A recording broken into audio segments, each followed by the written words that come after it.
Numerical analysis 5th semester का मैं आपको करा रही थी और फर्स्ट यूनिट में 3 चैप्टर हैं। तो पहला चैप्टर हम कर रहे थे 1.1 कर चुके हैं। 1.2 से पहले 2 तरीके के क्वेश्चन आपके आते हैं, या तो effect of an error in a tabular value वाला टॉपिक आता है कि भाई टेबल दे रखी है, एरर ढूंढो। उसके बेस पे आपके 3 एग्जाम्पल हैं और स्टार्टिंग के 2 क्वेश्चन हैं, मैं करवा चुकी हूँ ये। इस वीडियो में हम देखेंगे सेकंड टॉपिक, यानी कि टेबल दे रखी होगी और या तो एक टर्म मिसिंग दे रखी होगी या आपको 2 टर्म्स मिसिंग दे रखी होगी, वो आपको फाइंड आउट करनी है। तो उस टाइप के क्वेश्चन जिसमें हम देखते हैं। तो सबसे पहले देखते हैं, अगर आपको एक टर्म मिसिंग दे रखी है तो आप किस तरह से जो है वो टर्म निकालोगे। तो उसके बेस पे आपका एग्जाम्पल नंबर 4 है, एग्जाम्पल नंबर 5 है और क्वेश्चन नंबर 4 और क्वेश्चन नंबर 3 है। तो क्वेश्चन नंबर 4 जो है एक्सरसाइज का 1.2 का, वो जरा देख लो। ये आपको टेबल दे रखी है, सिंपल सी बात है। जो ये टेबल है इसमें पहली बार आपको ये वैल्यू निकाली है ना, तो स्टेप 1 क्या होगा सॉल्व करने का। पहले देखो कितनी एंट्रीज आपको पता है। तो 1 2 3 4 5 6 6 एंट्रीज आपको पता है। तो हम एज्यूम करके चलते हैं कि भाई जो ये टेबल दे रखी है ये एक 5th डिग्री की पॉलिनोमियल के रिस्पेक्ट में टेबल दे रखी है। ये एज्यूम करके हम चलते हैं। अगर 5 एंट्री पता होती तो हम मानते भाई 4 डिग्री का पॉलिनोमियल के रिस्पेक्ट में दे रखी है टेबल। तो 6 एंट्री पता है, हमने मान लिया कि जो टेबल है ये 5 डिग्री के पॉलिनोमियल के कॉरेस्पॉन्डिंग दी गई है।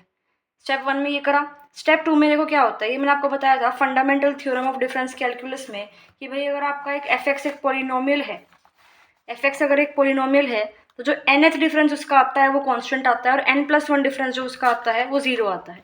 अगर आप ये वाली देखो, ये वाली जो पॉलिनोमियल है x³ 3 इसकी डिग्री है, तो जो थर्ड ऑर्डर डिफरेंस है वहाँ पे आंसर कांस्टेंट आते हैं और अगला जो फोर्थ ऑर्डर हो गया उसके आगे भी होंगे, वो सारे 0 आएंगे। ठीक है, तो हमने पॉलिनोमियल मानना है भाई 5 डिग्री का। तो सिंपल सी बात है, जो आपका 6 ऑर्डर डिफरेंस आएगा वो क्या आएगा, 0 आएगा, राइट। तो हम इसको क्या मान लेते हैं, ये 0 आएगा। अब y1 y2 सब y के लिए 0 आएगा ना, ठीक है।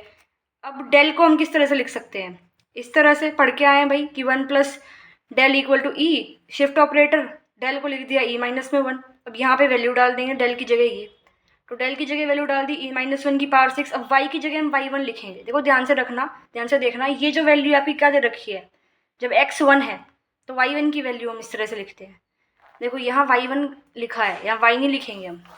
एक क्वेश्चन देखो, मान लो ये जो क्वेश्चन है क्वेश्चन 3 एक्सरसाइज का करेंगे, तो इसमें भी हम यही कि भाई 4 एंट्री पता है, 3 डिग्री का पॉलिनोमियल बनाएंगे। तो जो फोर्थ ऑर्डर डिफरेंस होएगा वो आपका 0 होता है। डेल की जगह हम ये पुट कर देते हैं और ये y नहीं लिखते, y0 लिखा है यहाँ पे। क्यों, क्योंकि 0 के रिस्पेक्ट में टर्म दे रखी है। तो ये 0 है ना, पहले x की वैल्यू, कि भाई x की वैल्यू 0 है तो y की वैल्यू ये है, तो इसलिए यहाँ y0 लिखा है।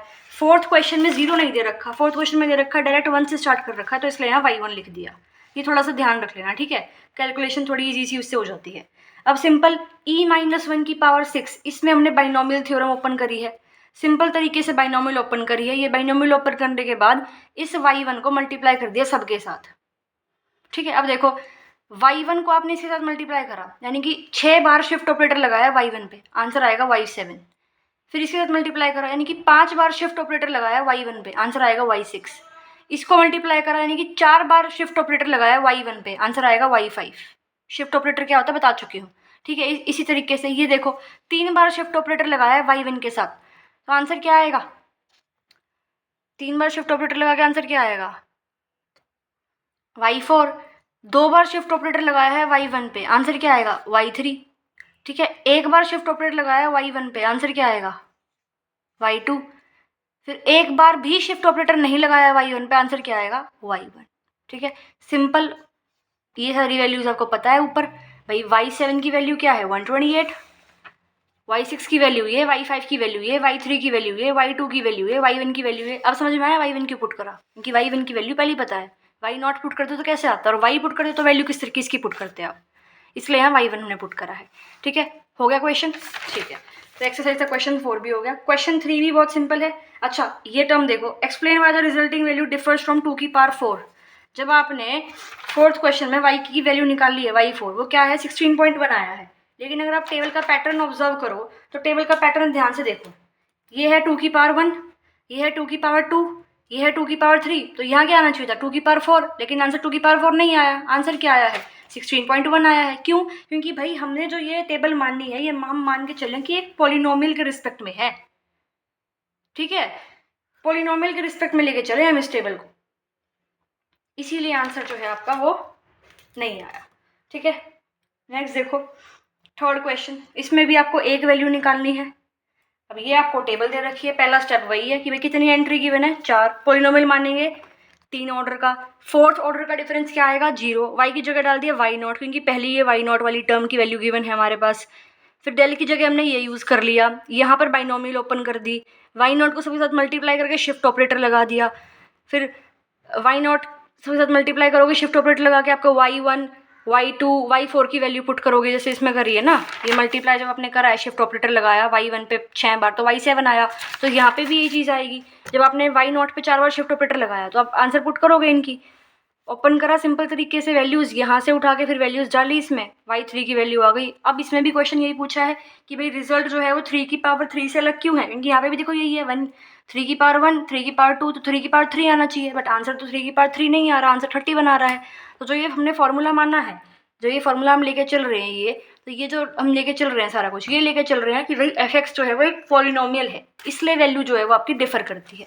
ठीक है, तो इस तरह से आपके हो गए एग्जाम क्वेश्चन 3 और 4।